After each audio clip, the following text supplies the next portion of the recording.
part 2. So now we're going to have a look at genre theory. So this, as you can see, is taken from Daniel Chandler's book, An Introduction to Genre Theory. And Daniel Chandler is extremely helpful because he has put his entire book up onto his website, so you can actually access the entire thing there. And it's widely shared around the internet as well. So there are copies, of course, hardback, not hardback, but hard copies in the library as well. But yeah, Daniel Chandler is pretty much the key person who has written about genre theory. So there is on Moodle, there's also, and you can see from the picture there on the left, there is actually a PDF of the relevant sections of Chandler. And I've also taken some of the ideas here from this book by Stam, who has written about film theory, because of course if we're looking at genre theory, how it works across media, then we can look at things like film theory. And particularly if you decide to do the essay that's attached to this week, which is about genre and identifying genres, you may well want to look a little bit more at film theory. And in the reading list, one of the suggested texts is a book by James Monaco, which is called How to Read a Film. And that covers how film genres work, and it's an extremely useful book. There are lots and lots of copies of it in the library. Anyway, this is what Stam says about film and genre. And genre theory. So you can see Stam says that a number of perennial doubts plague genre theory. So things that, people are always worrying about. Are genres really out there in the world, or are they merely the constructions of analysts? So in other words, do genres exist outside of people talking about them?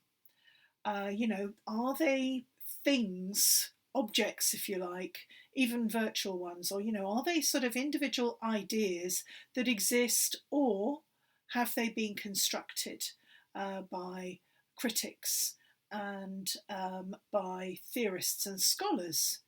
Is there a finite taxonomy of genres, or are they in principle infinite? So let's unpack that a little minute for a moment. Is there a finite taxonomy of genres? So this idea of taxonomy, if you've not come across the term before, it's essentially categorizing things. So is there a fixed number, or not necessarily fixed number, but, are we going to run out of different categories of genre? Or are they in principle infinite? Can we keep on going and creating more and more genres? And, if we look at novels, for example, we can go back and to, early novels and look at the development of the novel, and we can see that, yes, there do appear to have been new genres that have been invented, but that's partly because the novel as a form is relatively new. And, the novel has been around for about sort of 300-400 years in Europe. And with it came lots of apparently new genres, thrillers, gothic novels, romances, as well as things like biographies, which of course are not novels, but we could have fictional biographies or autobiographies that sort of tell the tale of somebody's life, like David Copperfield, for example. But a lot of these genres already existed, even if they were perhaps part of folk tales, and not necessarily written down, not necessarily printed into a book form, but nonetheless, human beings have been telling ghost stories and romance stories and tragedies and biographies and history stories and so on ever since human beings first started to sit around fires and share stories with one another, which is pretty much from the beginning of the dawn of humanity. So, as soon as human beings had language, which again is part of human brain architecture, as soon as that's in place, so, as soon as we have something recognizable as a human, then that means that we have all of these other aspects of our humanity, like language, and that, of course, includes telling stories. So, we've always told these different varieties of stories, and it's only with this new medium of the novel, or before that, the medium of drama or the medium of poetry. And then, as I say, the novel came along sort of sometime later, considerably later by comparison.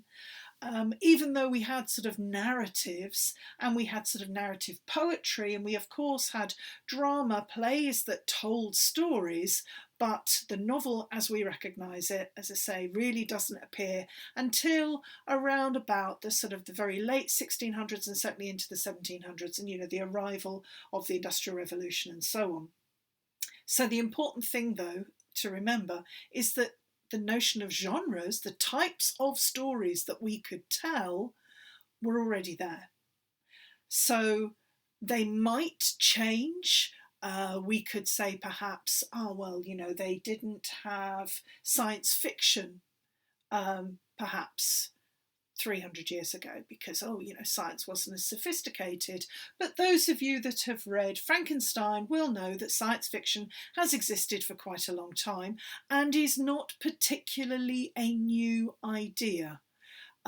Because an awful lot of stories that we get through something like science fiction are pretty much a retelling of monster stories, of ghost stories, but also the notion that the Greeks had from Greek tragedy, where at the end of Greek tragedies you tend to have Deus ex machina. So you have the ghost in the machine, or you have God or a God appearing who sorts everything out.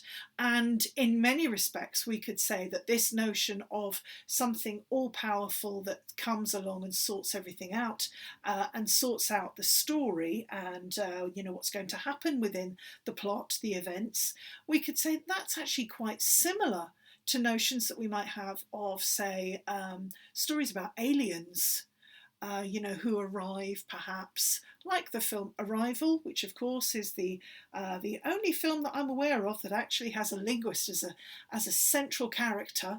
If you haven't seen the film, it's excellent. Well worth watching, and I really highly recommend it.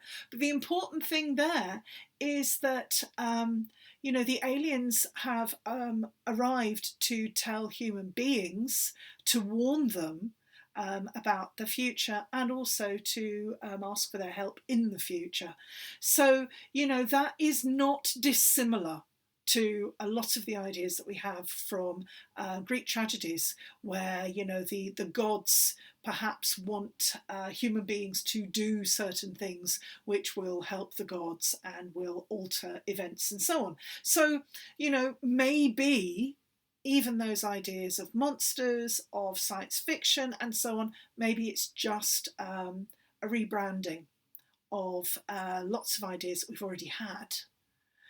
So are genres timeless platonic essences or ephemeral time-bound entities?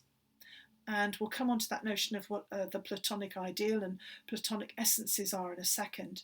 So are genres culture-bound? Do we get some genres only in particular cultures? Do we only have science fiction in a Western European culture? And I would suggest that no, we don't. We have stories that, we have romances that cut across all cultures, and perhaps maybe what we ought to do, if we think that genres are maybe culture bound, maybe we need to be looking beyond our own culture and looking at stories and different genres of films and stories from other places. So, are they transcultural?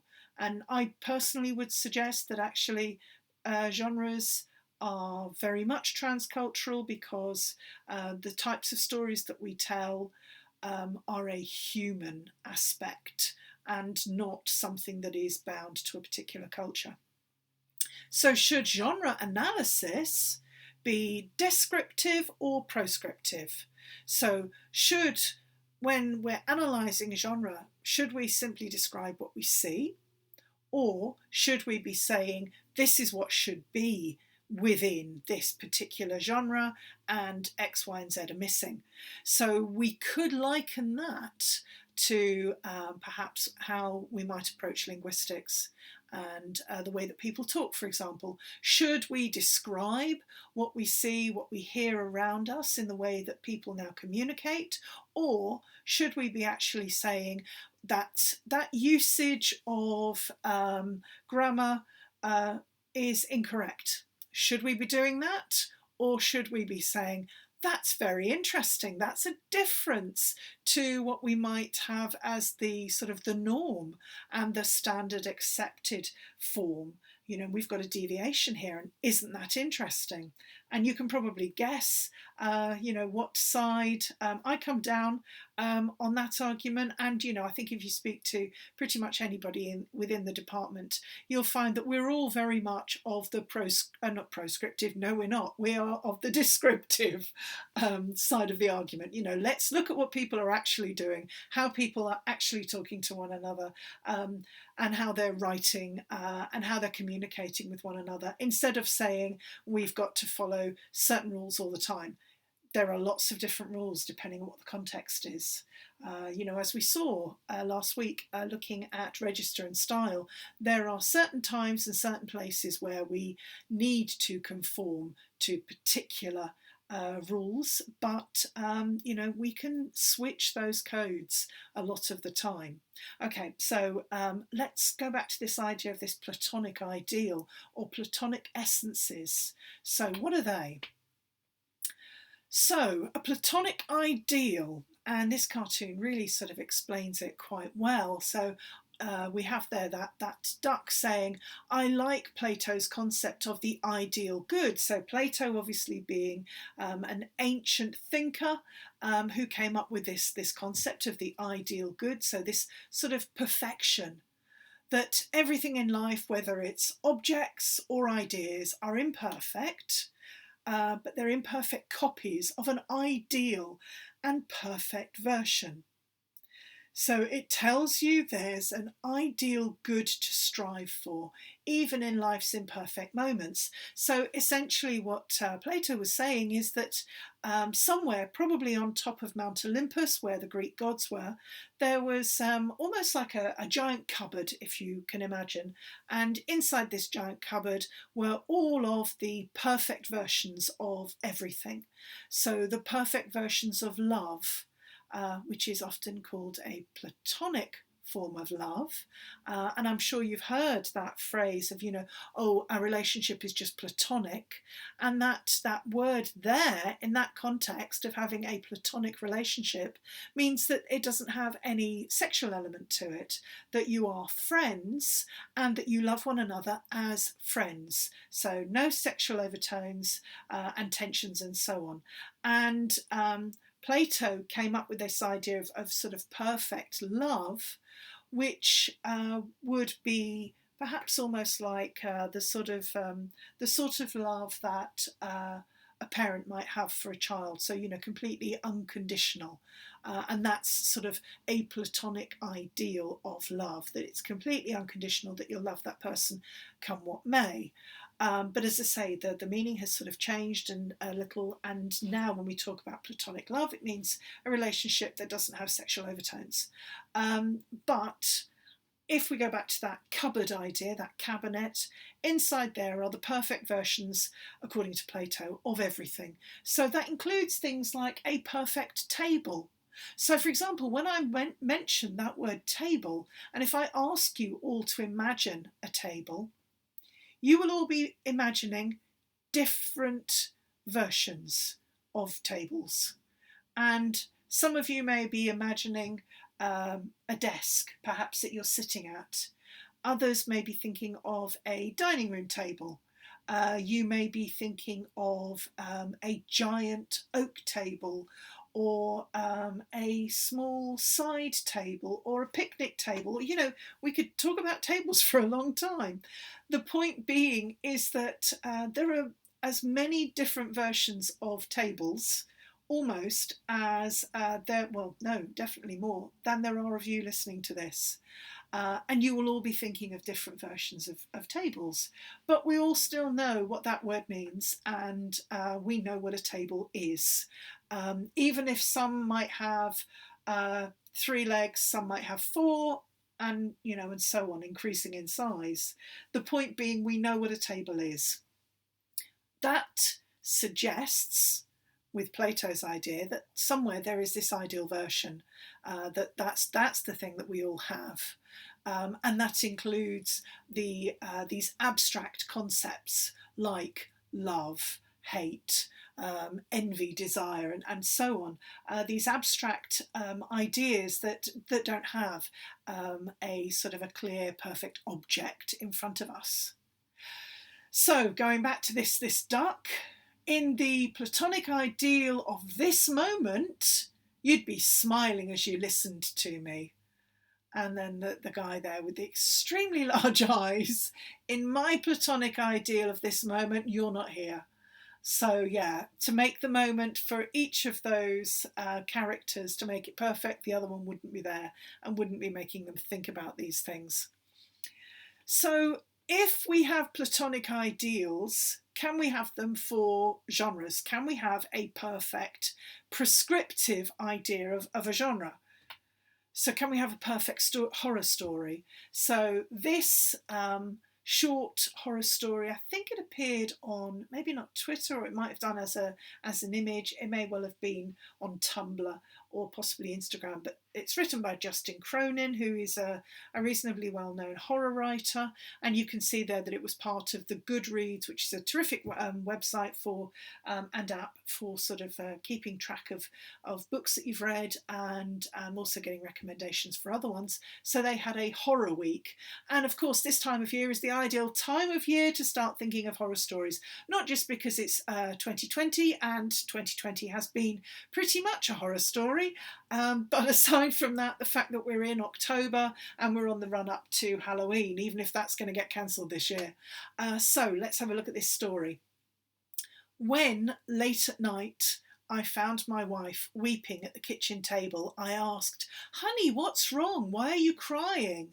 "Because," she said, and showed me the bloody knife in her hand, "no matter what I do, you won't stay dead." So short and chilling. But we have an awful lot of elements that we would recognise as being part of that horror genre. So often horror stories happen at night time. You know, if you think of the classic horror stories of things like Dracula, they always, or any sort of vampire stories, it's always twilight when the characters decide to go and find Dracula and finish him off, or finish off whichever vampires. And, I don't know about you, but when I watch some of those old films, and even more recent ones, I'm watching it and just shouting at the screen. Not in the cinema, obviously, but, if I'm at home watching this, I'm there shouting at the screen. Why are you going at night time? Why are you going as the sun's going down? Why aren't you there first thing in the morning? The sun is up, that you've got maybe 14, 15 hours of daylight perhaps. You have plenty of time to locate your vampire and to run a stake through their heart, and you don't have to worry because they don't like the light. But no, these people always go when it's dark. And of course, we know that they do that because, you know, that's the way it's been written, and it's been done on purpose so that it ramps up the anticipation, and, you know, there's plot tension. We know we've got this anticipation of what's going to happen next. It fulfills our schema of what will happen. So, you know, we already have this idea that it's dark, and certainly this notion of darkness fitting in with horror stories absolutely plays into our very, very early experiences of being small children and being afraid of the dark.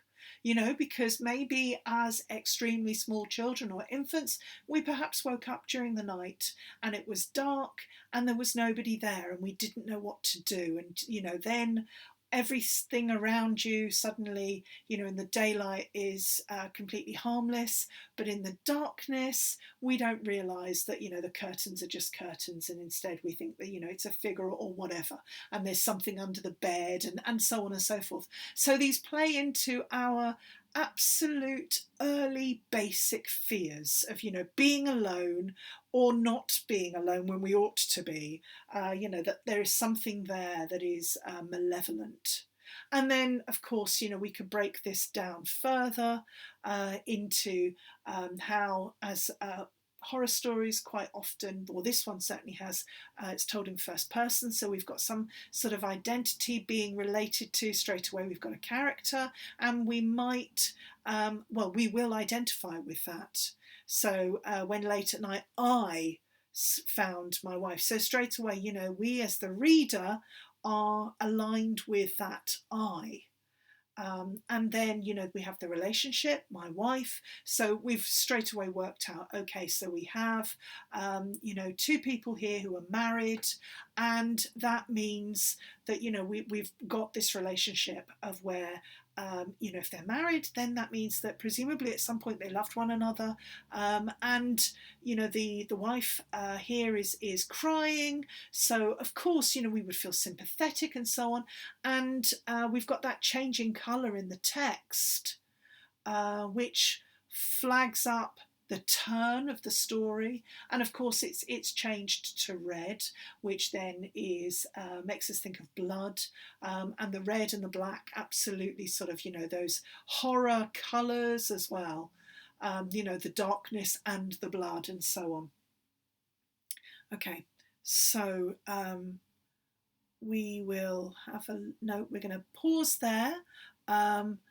So we've looked at, in this one, this short video, only a couple of slides, really sort of identifying genre and how it might be something that's out there, or it might be something that, you know, so a platonic ideal that exists regardless of our ideas, or that maybe it's not, maybe it's something that changes, and we're going to see those changes in a moment. So that'll be the final video.